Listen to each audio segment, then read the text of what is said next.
Hello everyone, আসসালামু আলাইকুম। Welcome to bike driver. আজকে আমরা কথা বলবো পকেটে যদি থাকে ৪ লক্ষ টাকা তাহলে বাংলাদেশের কোন কোন টপ লিস্টে থাকা বাইকগুলো আমরা কিনতে পারি। আমাদের এই ভিডিওতে আপনি ১০টা বাইক পেয়ে যাবেন, কোনটা রেখে কোনটা কিনবো। এন্ড অফ দ্য ভিডিও আমরা আপনাকে সহযোগিতা করব এই ১০টা বাইকের মধ্যে কোন বাইকটা আপনার জন্য বেস্ট হবে। যারা নতুন এসেছেন অবশ্যই চ্যানেলটিকে সাবস্ক্রাইব করুন। আমাদের লিস্টে থাকা ১০টা বাইকের আগে একটু প্রোমো দেখানি, অর্থাৎ আমাদের এই ১০টা বাইকই খুবই স্টাইলিশ এবং খুবই গুড লুকিং বাইক আমরা সিলেক্ট করেছি।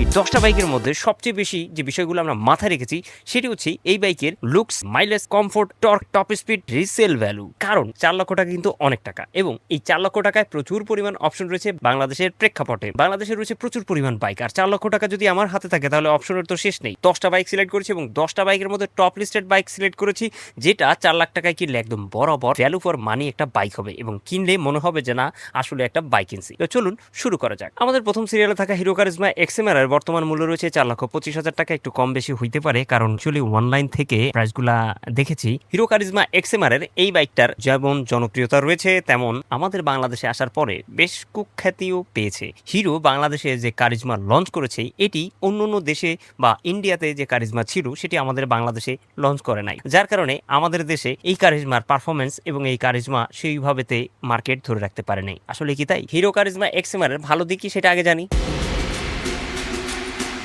হিরো কারিজমা এক্সএমআর এর সবচেয়ে ভালো দিক হচ্ছে এটা হায়ার সিসির বাইক হওয়া সত্ত্বেও মোটামুটি ভালো একটা মাইলেজ প্রোভাইড করে। আমাদের দেশ ছাড়া বাংলাদেশের বাইরে যদি অন্য কোনো দেশের হায়ার সিসির বাইকগুলো দেখি সেগুলোতে প্রচুর পরিমাণ মাইলেজ কম দিয়ে থাকে, সেই তুলনায় হিরো কারিজমা এক্সএমআর অনেক ভালো মাইলেজ প্রোভাইড করে থাকে। লুকসের কথা যদি বলি, আহামরি অনেক ভালো লুকস প্রোভাইড না করলেও এলইডি সেটআপ রয়েছে, হেডলাইটে ইস্যু খুবই কম রয়েছে। আরেকটা ভালো দিক সেটা হচ্ছে যে এই বাইকের সিটিং পজিশন যথেষ্ট ভালো। আপনার কোনো রকমের ফিল হবে না যে আমি একটা হায়ার সিসির বাইক অথবা স্পোর্টস বাইক রাইড করছি, কারণ এটা আপরাইট হ্যান্ডেলবার ইউজ করা হয়েছে, যার কারণে সিটিং পজিশন বেশ ভালো। পিলিয়ন নিয়ে আপনি যদি রাইড করতে চান আপনি ভালোভাবেই রাইড করতে পারবেন, আপনার কোনো রকম প্যারা হবে না এবং আপনার পিলিয়নও বুঝতে পারবেন না যে আপনি একটা স্পোর্টস বাইক নিয়ে বের হয়েছেন। এই বিষয়গুলো ভালো। খারাপ দিক যদি বলি, এই বাইকের অনেক খারাপ দিক রয়েছে। সর্বপ্রথম খারাপ দিক হচ্ছে হিরো কারিজমা এক্সএমআর এ ভাইব্রেশন ফিল হয়। যারা রাইড করেছেন তারা আমাদেরকে জানিয়েছেন, ইভেন আমি নিজেও মোটামুটি পেয়েছি। এই বাইকের ফেয়ারিং অনেক বেশি মজবুত শক্ত না, প্লাস্টিক থেকে শুরু করে অন্যান্য বিষয়গুলো ততটা মজবুত না। আরো বেশি মনোযোগ দেওয়া উচিত ছিল এই বাইকের বডি পার্ট নিয়ে। এই বাইকের সবচেয়ে খারাপ দিক হচ্ছে এই বাইকের রিসেল ভ্যালু। বর্তমান সময়ে হিরো কারিজমা এক্সএমআর অনেক কম সেল হয়েছে, আর এই কম সেল হওয়ার কারণে বাইকের রিসেল ভ্যালু পড়ে গিয়েছে।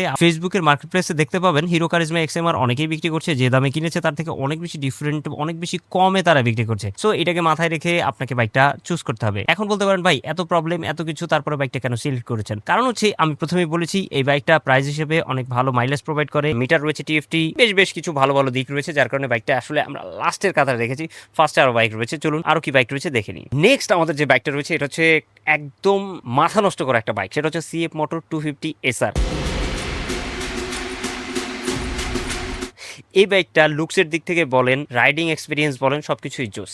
এক কথা যদি আলাদা পার্ট করি আপনাদের জন্য যে ভালো দিক খারাপ দিক, তাহলে প্রথমে ভালো দিক বলি। সিএফ মোটর সবচেয়ে ভালো দিক হচ্ছে এই বাইকে যে ব্রেকিং সিস্টেম ব্যবহার করা হয়েছে বা ব্রেকিং কোয়ালিটি ব্যবহার করা হয়েছে, ব্রেকিং প্যাড ব্যবহার করা হয়েছে, এটি অন্যান্য বাইকের থেকে অনেক বেশি ডিফারেন্ট। আমাদের বাংলাদেশে বর্তমানে যেসব বাইক রয়েছে, ইয়ামাহা বলেন, হুন্ডা বলেন, সুজুকি বলেন, টিভিএস বলেন, এই সমস্ত বাইকে এই ধরনের বোথ সাইডের ব্রেক প্যাড ব্যবহার করা হয় না। যথেষ্ট ভালো ব্রেক প্যাড ব্যবহার করা হয়েছে এবং ব্রেকিং কোয়ালিটিও অনেক ভালো প্রোভাইড করে। এরপরে ভালো দিক হচ্ছে এই বাইকের টর্ক, অনেক ভালো টর্ক প্রোভাইড করে। এই বাইকের লুকসও বেশ ভালো, এই বাইকের মাইলেজও বেশ ভালো মোটামুটি প্রোভাইড করছে। সিটিং পজিশন যথেষ্ট ভালো, আপ অ্যান্ড রাইট হ্যান্ডেল বার রয়েছে এতেও, এবং সিটিং পজিশনের পাশাপাশি যদি পিলিয়নের কথা বলি তাহলে পিলিয়নও অনেক ভালো কমফোর্টের সাথে বেশ কয়েক কিলোমিটার যেতেই পারে, অর্থাৎ 100 কিলোমিটার তো যেতেই পারে। সিএফ মোটর খারাপ দিক যদি বলি, সিএফ মোটর খারাপ দিক, প্রথম খারাপ দিক যেটা আমাদের সবচেয়ে বেশি চোখে পড়ে সেটা হচ্ছে এটা একটা চাইনিজ বাইক। বাংলাদেশে হুন্ডা ইয়ামাহার যুগে চাইনিজ বাইক আসলে আমাদের কাছে তেমন একটা গ্রহণযোগ্যতা পায় না। এখন কথা হচ্ছে এই বাইকটা আসলে তাহলে নেওয়া উচিত হবে কিনা। এই বাইকটার খারাপ দিক আসলে অনেক বেশি খারাপ দিক না, এই বাইকটার খারাপ দিক খুবই কম, যার কারণে আসলে যেটা সত্য সেটা আমাকে বলতেই হবে। আমি কোনো স্পন্সর ভিডিও করছি না সিএফ মোটর সাথে বা অন্য কোনো ব্র্যান্ডের সাথে আমার কোনো সম্পর্ক নেই, যার কারণে আমি আমার মতো করে আমি আপনাদেরকে বলছি এবং যেটা অ্যাকচুয়াল এক্সপিরিয়েন্স করেছি সেটাই আমি আপনাদের কাছে শেয়ার করছি। সিএফ মোটো বর্তমান বাংলাদেশে একটা রুলস রয়েছে, সেটি হচ্ছে চাইনিজ বাইক কিনতে গেলে সাধারণত আমাদের মাথায় একটা চিন্তা আসে, সেটা হচ্ছে এই বাইকের পার্টস অ্যাভেলেবেল কিনা। সিএফ মোটর প্রত্যেকটা পার্টস বাংলাদেশে সর্বত্রই অ্যাভেলেবেল পেয়ে যাবেন। এর কারণ হচ্ছে সিএফ মোটর না শুধু, বাংলাদেশের যে ব্র্যান্ডই বর্তমানে আসছে তাদের একটা নিয়ম করে দেওয়া হয়েছে, পার্টস, সার্ভিস সেন্টার, শোরুম, এই তিনটা জিনিস তাদের থাকতে হবে। আমি একটু সহজ ভাষায় আপনাদেরকে বললাম, এই তিনটা সার্ভিস বা তিনটা সেবা যেসব কোম্পানি প্রোভাইড করতে পারবে না তাদের বাইক বাংলাদেশে বিক্রয় হবে না। যার কারণে সিএফ মোটো চাইনিজ বাইক হওয়া সত্ত্বেও আপনি বাংলাদেশের যে কোনো প্রান্ত থেকে তার সার্ভিস, তার পার্টস সবকিছুই আপনারা কালেক্ট করতে পারছেন। এই বাইকটা আপনি নেবেন কিনা যদি এক কথায় বলি, আমি বলবো দুর্দান্ত একটি বাইক। আপনি যদি ব্রেকিং পছন্দ করেন, আপনি যদি টর্ক পছন্দ করেন, আপনি যদি টপ স্পিড পছন্দ করেন এবং আপনি যদি একটা স্টাইলিশ এবং ফিচারিস্টিক বাইক চান, তাহলে আমি বলবো CF Moto one of the best bike. এরপরে আমাদের বাইকের লিস্টে রয়েছে সুজুকি 250। এই 250 বাইকের ভালো দিক এবং খারাপ দিক যদি বলি, এই 250 বাইকের সবচেয়ে ভালো দিক হচ্ছে ব্র্যান্ড ভ্যালু প্রোভাইড করছে। সুজুকি একটা বেটার ব্র্যান্ড, বাংলাদেশের প্রত্যেকটা জায়গাতে এর পার্টস অ্যাভেলেবেল, সার্ভিস অনেক রিলায়েবল, চাইলেই যে কোনো জায়গাতে সার্ভিস করা যেতে পারে। লুকসের কথা যদি বলি, কালারের কথা যদি বলি, অসাম, এক কথায় অসাধারণ লুকস এবং কালার হয়ে থাকে সুজুকির যে কোনো বাইকে। 250 150 সিসির যেসব সুজুকি আমরা রাইড করেছি তার তুলনায় 250-র ইঞ্জিনগুলো অনেক বেশি পাওয়ারফুল হয়ে থাকে, ডিওএইচসি ইঞ্জিন ব্যবহার করা হয়ে থাকে এবং সুজুকির 250 বাইকে আরো অনেক অনেক বেশি ব্রেকিং এর দিকে মনোযোগ দেওয়া হয়েছে। সুজুকি 250 বাইকটা আপনি যদি কিনেন তাহলে আপনার জন্য এই 2026 সালে লস নাকি লাভ, চলুন ক্ষতির দিকটা দেখে নিই। সুজুকি বাইকের প্রত্যেকটা বাইকেই একটা ইস্যু রয়েছে, সেটা হচ্ছে রাস্ট, জং। এই ইস্যুটা, ট্যাঙ্কে জং চলে আসে, বডিতে জং চলে আসে। তবে খুশি সংবাদ হচ্ছে 250 সিসির বাইকগুলোতে জং আসার পরিমাণটা খুবই কম দেখা পেয়েছি এবং 150 সিসির যেসব বাইক রয়েছে সুজুকির, সেসব বাইকের তুলনায় রাস্টের সমস্যাটা খুবই কম পাওয়া গেছে, যার কারণে আপনি এই বাইকটা নিতেই পারেন। খারাপ দিক যদি আরো বলি তাহলে খারাপ দিক হচ্ছে সুজুকি বাইকের পার্টসের দাম অন্যান্য বাইকের তুলনায় একটু বেশি। ইয়ামাহা যদি কম্পেয়ার টু ইয়ামাহা করি তাহলে অবভিয়াসলি সুজুকি বাইকের পার্টসের দামটা আসলেই একটু বেশি। প্রত্যেকটা বাইকেরই খারাপ দিক ভালো দিক রয়েছে, তবে এই ছোট ছোট খারাপ দিকগুলো যদি আপনি অ্যাভয়েড করতে পারেন 250 সিসি বাইক হতে পারে একটা দুর্দান্ত বাইক। নেক্সট হচ্ছে আমাদের জিপিএক্স ডেমন কোর্সা।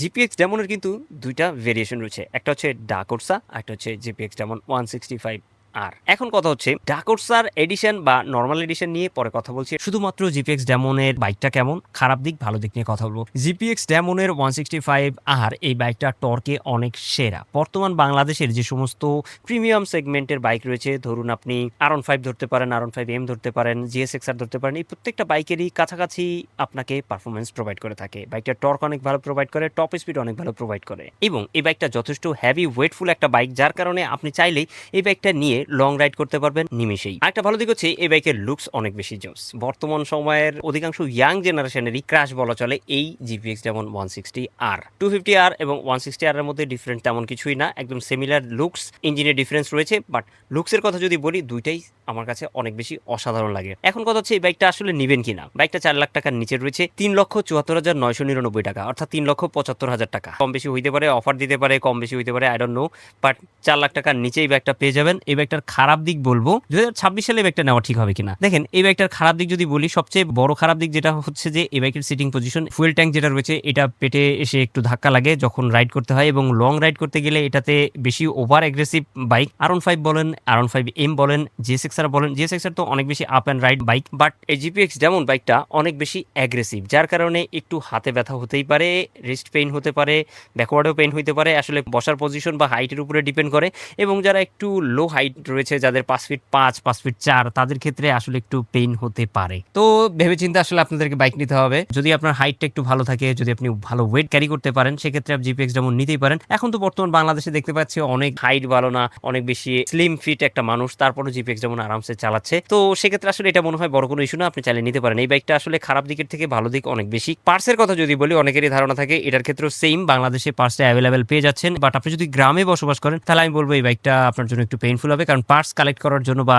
সার্ভিসের জন্য আপনাকে শহরে আসতে হবে, কারণ এখনো জিপিএক্স ডায়মন্ডের শোরুমগুলা সবগুলা জেলাতে একদম অ্যাভেলেবেল হয়ে যায় নাই, সার্ভিসের ক্ষেত্রে একটু পেইন নিতে হবে। তো এটা মাথায় রেখে আসলে আপনাকে এই বাইকটা সিলেক্ট করতে হবে। 5 নম্বরে আমরা রেখেছি রয়্যাল এনফিল্ডের একটা বাইকটা হচ্ছে হান্টার 350 রেভেল এডিশন। এই বাইকটার মূল্য রয়েছে 3,70,75 এর কাছাকাছি। বিভিন্ন অফারের কারণে প্রাইসের আপ ডাউন রয়েছে, 4 লাখ টাকার নিচে এই বাইকটি পেয়ে যাবেন। এই বাইকটার ভালো দিক যদি বলি, রয়্যাল এনফিল্ড বাংলাদেশে প্রায় প্রত্যেকেরই একটা স্বপ্ন ছিল একটা সময়। যারা একটু কমিউটার সেগমেন্টের হায়ার সিসি বাইক খুঁজে তাদের জন্য রয়্যাল এনফিল্ড একটি আদর্শ বাইক। বাইকটার যথেষ্ট ভালো ওজন রয়েছে, যার কারণে এই বাইকটাকে লং রাইডের ক্ষেত্রে অনেক ভালো কমফোর্টও পাওয়া যায়। বাইকটার সিট যদি বলি, যথেষ্ট সফট একটা সিট প্রোভাইড করে। লুকসের কথা যদি বলি, ক্লাসিক যেহেতু বাইকগুলা, রয়্যাল এনফিল্ড অ্যাকচুয়ালি ক্লাসিক মানুষের জন্য, সো এটার লুকসটা একটু ডিফারেন্ট হবে, এটাই স্বাভাবিক। ক্রুজার টাইপের বাইক। এই বাইকটার সাউন্ড কোয়ালিটি বলেন সবকিছু অনেক জোস। তবে এই বাইকের খারাপ দিক যদি বলি, 2026 সালে এসে একটি অ্যানালগ বাইক, 4 লাখ টাকা দাম, মাইলেজ খুবই কম প্রোভাইড করে এবং লং রাইড করার জন্য যদি নিয়ে যাই তাহলে যেহেতু কম মাইলেজ প্রোভাইড করে অনেক বেশি পয়সা যাবে, এই একটা ব্যাপার। আর একটা ব্যাপার হচ্ছে যে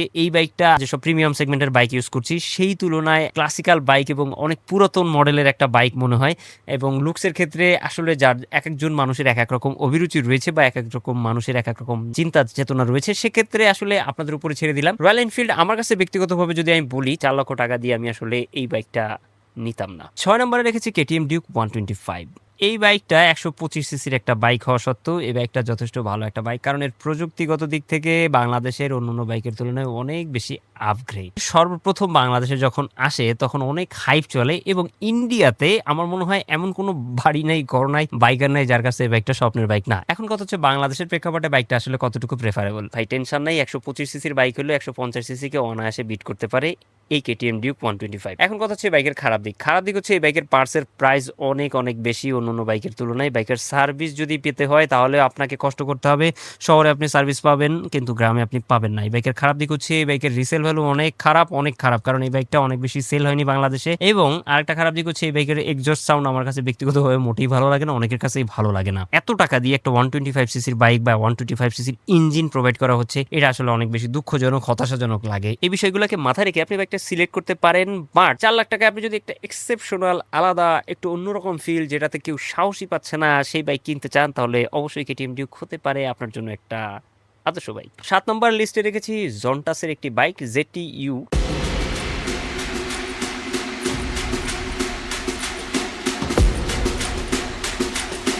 এই বাইকটা বর্তমান 4 লাখ টাকার নিচে প্রাইস রয়েছে। অফার প্রাইসে হয়তো কম বেশি হতে পারে। বর্তমান প্রাইস রয়েছে 3,70,000 বা 71,000 টাকার কাছাকাছি। এই বাইকটা একটু এক্সেপশনাল, কারণ কি জানেন, এই বাইকটার পারফরমেন্সের দিক থেকে যদি হিসাব করি, বাংলাদেশের অন্যান্য বাইকে ধুলা চাখাই দিতে পারে। মানে এই বাইকটা অন্যান্য বাইকে ধুলা উড়াই দিতে পারে, কারণ এই বাইকটা একটু স্পেসিফিকেশনের দিক থেকে যদি বলি তাহলে ডিফারেন্ট, এই বাইকটা লুকসের দিক থেকে যদি বলি তাহলে একটু ডিফারেন্ট। এই বাইকের ভালো দিক আসলে এইগুলাই, আর এই বাইকের খারাপ দিক আছে, সেটা হচ্ছে যে এই বাইকটা একটা অপরিচিত বাইক। যেহেতু বাংলাদেশের অনেক বাইকারই, অনেক বাইক কমিউনিটিতে এটা পরিচিত নাই, এই বাইকটা সেলসের পরিমাণ কম, সার্ভিস আপনি ওইভাবে পেয়ে যাবেন না, কারণ এটা একটা চাইনিজ বাইক এবং সব জায়গাতে এটার সার্ভিসিং সেন্টার নাই। পার্টসের ক্ষেত্রে যদি বলি তাহলে একটা প্যারা হবে। এবং এই বাইকগুলোতে সাধারণত যে প্রবলেমগুলো পড়তে হয় সেটা হচ্ছে যে যেহেতু একটু টেকনোলজিক্যাল ডিফারেন্সিয়ালিটি রয়েছে বর্তমান বাইকের তুলনায়, নর্মাল কোনো জায়গাতে সার্ভিস করাইতে গেলে তারা আসলে সার্ভিসটা ভালোভাবে প্রোভাইড করতে পারবে না। মানে আমি যেটা বলতে চাচ্ছি, নর্মাল একটা গ্যারেজে যদি আপনি বাইকটা নিয়ে যান, তারা আসলে বাইকটা দেখে একটু কনফিউজড হয়ে যাবে যে বাইকটা আসলে কিভাবে কেমনি কি করবে। তো এই বিষয়টাকে মাথায় রেখে আপনি যদি মনে করেন যে না, তারপরও আমি একটু রিস্ক নিতে চাই, এবং আপনি যদি শহর কেন্দ্রিক হয়ে থাকেন, আপনি যদি সিটি রাইড করতে চান, তাহলে এই বাইকটা আপনি নিতে পারেন, কারণ এই বাইকটা অনেক ওয়েল পারফরমেন্স প্রোভাইড করা একটা বাইক এবং এই প্রাইসে ভ্যালু ফর মানি একটা বাইক। 8 নম্বরে রেখেছি সুজুকি জিক্সার SF 3,30,000 টাকা। এই বাইকটা 4 লাখ টাকা থেকে বেশ নিচে থাকা সত্ত্বেও এই বাইকটা সিলেক্ট করেছি, কারণ এই বাইকটা 250-র কাছাকাছি প্রিমিয়াম একটা লুকস প্রোভাইড করে। 250 এবং হায়ার সিসি লোয়ার সিসি বোঝার কোনো উপায় নেই, আর বর্তমানে অনেক ভালো ভালো গ্রাফিক্স ওয়ালা বাইক আসছে। 155 যেটাই বলি না কেন, খারাপ ভালো দিক আসলে সুজুকি বাইকের সেম, সেটা হচ্ছে ট্যাঙ্কে জং চলে আসে এবং বডিতে রাস্ট চলে আসে, এটা হচ্ছে খারাপ দিক। আর ভালো দিক হচ্ছে যে অনেক, সেটা হচ্ছে যে ব্র্যান্ড ভ্যালু রয়েছে, চাইলে রিসেল ভ্যালু পেয়ে যাচ্ছেন, অনেক ভালো লুকস প্রোভাইড করে, অনেক ভালো ভালো কালার প্রোভাইড করছে এবং রেগুলারলি আপডেট হচ্ছে সুজুকি বাইকের কালারগুলা। চাইলে যে কোনো একটা হট নট কালার নিয়ে আপনি লোককে চমক দিতেই পারেন। এখন কথা হচ্ছে 2026 সালে এসে 155 সিসি বা 150 সিসি সুজুকির SF এর এই বাইকটা নেবেন কিনা। আমি মনে করি এই বাইকটা নেওয়া যায়, কারণ এই বাইকটাকে নিয়ে আপনি লং রাইড করতে পারেন, শর্ট রাইড করতে পারেন, সিটি রাইডও দিতে পারেন এবং ভালো একটা মাইলেজও প্রোভাইড করে। যেহেতু 150 সিসির বাইক, 3,25,30,000 টাকা দিয়ে এই বাইকটা নেওয়া যায়। এই বাইকটা আসলেই একটা ভালো বাইক। আমাদের 9 নম্বরে রেখেছি বাজাজ পালসার N250। এই বাইকটা আসলেই একটা ভালো বাইক।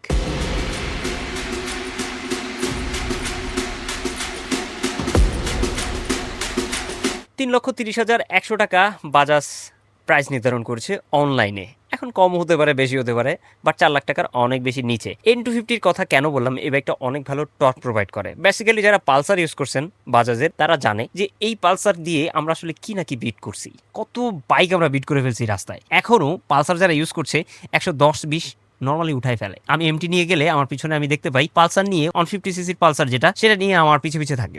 N250 পারফরমেন্স আরো বেশি দুর্দান্ত। চলেন এটার ভালো দিক কি? এটার সবচেয়ে ভালো দিক হচ্ছে বাংলাদেশে এমন কোনো বাইক আমি আজ পর্যন্ত দেখি নাই যেটাতে এত ভালো লাইট বা আলো বা হেডলাইট প্রোভাইড করে। N250 আলোর কাছে আমার মনে হয় বাংলাদেশের আর কোনো বাইকের আলো কিছুই না। লুকসের কথা যদি বলি, সিমিলার MT50-র কাছাকাছি একটা লুকস প্রোভাইড করে, অনেক অ্যাগ্রেসিভ একটা লুকস প্রোভাইড করে, দেখতে অনেক জোস লাগে। N250-র সাউন্ডও অনেক ভালো লাগে, এক্সজস্ট সাউন্ড খুবই খুবই খুবই প্রিমিয়াম লাগে। এটার সিটিং পজিশন যথেষ্ট ভালো, আপনি চাইলে হাইওয়ে রাইড করতে পারেন এবং আপনি এটা চাইলে নর্মালি রাইড করতে পারেন। এটাতে আপনার ইঞ্জিন হিটিং ইস্যুটা থাকছেই না, এটাতে ব্রেকিং কন্ট্রোলও অনেক ভালো পেয়ে যাবেন, এটাতে ABS রয়েছে, এটার হেডলাইট ভালো। এটা অ্যাকচুয়ালি হাইওয়ে বলেন, ডেলি রাইড বলেন, সিটি রাইড বলেন, সব ক্ষেত্রে পারফেক্ট। খারাপ দিক যদি বলি, বাজাজের বাইক বর্তমানে, আগে এটা ছিল না, বাজাজের বাইকেও বর্তমানে জং আসতে শুরু করেছে এবং N250 বলেন আর পালসার বলেন আর 150 বলেন, N160 বলেন, F250 বলেন, যেটাই বলেন না কেন, বাজাজের প্রায় প্রত্যেকটা বাইকে এখন ফুয়েল ট্যাঙ্কে জং আসতেছে। এটা আসলে একটা খারাপ দিক এবং বাজাজকে বলবো যে আপনারা অবশ্যই এই বিষয়টাকে মাথায় রাখেন, কারণ বাজাজের বাইকের আসলে খারাপ দিক ওগুলাই এবং বাজাজের প্রত্যেকটা বাইকে ভালো মাইলেজও প্রোভাইড করে থাকে। আমি তাদেরকে বলতে চাই যে আসলে এই বিষয়টা মাথায় রাখলে বা এই প্রবলেমটা সলভ করে ফেললে একটা জায়গা করে ফেলবে বাজাজের বাইক। কথা হচ্ছে 2026 সালে আসলে এই বাইকটা নেওয়া ঠিক হবে কিনা 3,30,000 টাকা দিয়ে? আমি বলবো ইয়েস, এই বাইকটা জোস একটা বাইক। আমাদের লাস্টের যে বাইকটা রয়েছে সেটা হচ্ছে Taro GP1 ভার্সন 4। এই বাইকটার বর্তমান মূল্য রয়েছে 3,75,000 টাকা। 13 জিপির কিন্তু বছর 3 আগে বা 4 বছর আগে বেশ ভালো একটা হাইপ ছিল। যারা 13 জিবি নিছে তারা প্রত্যেকেই জানে এই বাইকটা টর্ক প্রোভাইড করে, বাইকটা লুক্রেটিভ, বাইকটা হ্যাভি ওয়েটফুল একটা বাইক, ওয়েল কন্ট্রোল পাওয়া যায় এবং হাইওয়ে রাইড বলেন, আমি যতগুলো ট্যুর দিয়েছি আমার পাশাপাশি আমি 13 জিপিতে যারা আমার সাথে ছিল তাদেরকে আমি দেখেছি তারা অনেক অনেক কমফোর্টের সাথে বাইক রাইড করেছে 13 জিপি নিয়ে। সো ভালো দিক যদি বলি, এটা যথেষ্ট ভালো টর্ক প্রোভাইড করে, টপ স্পিড প্রোভাইড করে, সিটিং পজিশন ভালো, অ্যারোডাইনামিক শেপ, লুক্রেটিভ এবং পিলিয়নে যথেষ্ট ভালো কমফোর্টও প্রোভাইড করছে। অ্যাগ্রেসিভের পাশাপাশি আপনি চাইলে নর্মাল ওয়েতেও রাইড করতে পারছেন। অর্থাৎ এক কথা যদি বলি, সিটিং পজিশন অনেক ভালো। খারাপ দিক যদি বলি, 13 জিপি কেন যে ব্যান্ড হয়ে গেছে বাংলাদেশে বা কেনই যে এখন মানুষ কিনতেছে না, আই ডোন্ট নো। 13 জিপির কিন্তু একটা হাইপ ছিল। আমার মনে হয় যে এই GPX ডেমন আসার পর 13 জিপিটাকে একটু কেমন যেন মানুষ মানে এটাকে পর করে দিছে। আমার কাছে যেটা মনে হয় সেটা যদি বলি, 13 জিপি বেসিক্যালি যেহেতু একটা চাইনিজ বাইক, এই বাইকের পার্টস নিয়ে সাধারণত অনেক বেশি হ্যাসেল পোহাইতে হয়েছে। যারা এই বাইকটা রাইড করেছে তাদের থেকে জানতে পেরেছি এবং এই বাইকটার পার্টস অ্যাভেলেবেল হইলেও এই বাইকের পার্টসের দামও অনেক বেশি। এই বাইকটা মেইনটেনেন্স কস্টও অনেক বেশি। এই বাইকের মাইলেজ অনেক ভালো প্রোভাইড করে না। এই সমস্ত কারণেই বর্তমানে বাইকাররা এই বাইকটাকে একটা সাইড করে দিছে। এখন কথা হচ্ছে সবচেয়ে বেশি ইম্পর্টেন্ট, পুরো ভিডিওতে যে কথাগুলো বলছি তার থেকেও বেশি ইম্পর্টেন্ট হচ্ছে এখনকার কথা। সেটা হচ্ছে 4 লাখ টাকায় যেহেতু আমরা 10টা বাইক দেখে ফেলেছি, এখন এই 10টা বাইকের মধ্যে বেস্ট বাইক কোনটা? আমি আপনাদেরকে একটা বাইক তো দেখাতে পারছি না, তবে 3টা বাইক দিতে পারি, ফার্স্ট, সেকেন্ড অ্যান্ড থার্ড। আপনার এই 3টা বাইকের মধ্যে যে কোয়ালিটি বা ক্যাটাগরির বাইক আপনার পছন্দ আপনি সিলেক্ট করে নিতে পারেন। রেখেছি CF মোটর একটি 250 SR এবং সুজুকি 250 বাইক GPX যেমন 160R। এই 3টা বাইকের মধ্যে আপনি যে কোনো একটা বাইক নিতে পারেন এবং এই 3টাকে যদি কম্পেয়ার করি তাহলে আসুন কি দাঁড়ায়। স্পেসিফিকেশন এবং লুকসের দিক থেকে আপনারা নিশ্চয়ই বুঝতে পেরেছেন 3টা বাইক আসলে 3 রকম, বাট 3 রকম হলেও আপনারা চয়েস করবেন আপনাদের চাহিদা অনুপাতে। যে লুকস চাচ্ছেন সে চলে যাবেন GPX এ, যে একটু কমফোর্ট চাচ্ছেন সে চলে আসবেন N250 তে, লুকসও চাচ্ছেন, কমফোর্টও চাচ্ছেন, হাইওয়েতে রাইড করতে চাচ্ছেন সে চলে আসবেন সুজুকির 250 তে। 3টা বাইক আসলে 3 রকম বিষয় প্রোভাইড করছে। খুবই ইজি কিন্তু বাইক চুজ করাটা, কিন্তু 4 লাখ টাকা যদি বাজেট হয় বাইক চুজ করা খুব ইজি, বিকজ অফ এই 3টা বাইকের কথা যে আমি বললাম, এই 3টা বাইকের মধ্যে আপনার যে ক্যাটাগরিতে পড়ে, মানে আপনার চাওয়া পাওয়ার মধ্যে যদি পড়ে যায়, তাহলে এই 3টা বাইকের যে কোনো একটা বাইক আপনি নিতে পারেন। আশা করছি এই ভিডিও থেকে আপনি আপনার 4 লাখ টাকায় কোন বাইকটা নেবেন আপনি পেয়ে গেছেন। তো নতুন যারা আসছেন অবশ্যই চ্যানেলটিকে সাবস্ক্রাইব করবেন এবং আপনি কোন বাইকটা নিচ্ছেন এই 10টা বাইকের মধ্যে আমাকে কমেন্ট বক্সে জানাতে ভুলবেন না। ভালো থাকবেন, সুস্থ থাকবেন, দেখা হবে অন্য কোনো ভিডিও নিয়ে অন্য কোনো একদিন। সেই পর্যন্ত সুস্থ থাকুন, ভালো থাকুন, আল্লাহ হাফেজ, আসসালামু আলাইকুম।